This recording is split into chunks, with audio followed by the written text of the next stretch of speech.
Namaskar. Hello everybody and welcome back to my channel. In today's video, I am going to make best out of waste, which is I am going to make something craft like a home decor out of a glass bottle. And to do that, I have taken twine, fevicol, and I had few seashells which I got it from a beach, and pista shells.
The twine bottle art is ready.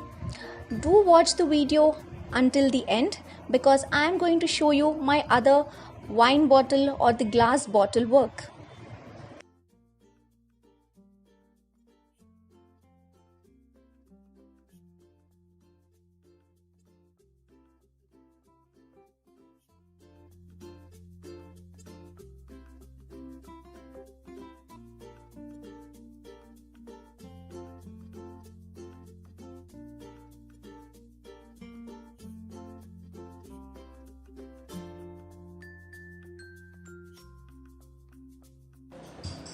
Thank you so much for watching this video.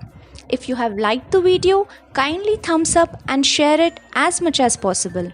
And do try it out for yourselves as well. And post it on social media. And do tag me on my Instagram or Facebook page. I will surely share the post or the story with everyone. Also, do follow me on my Instagram page, like my Facebook page, and do not forget to subscribe to this YouTube channel and hit the bell icon for more notifications. Thank you again and have a good day.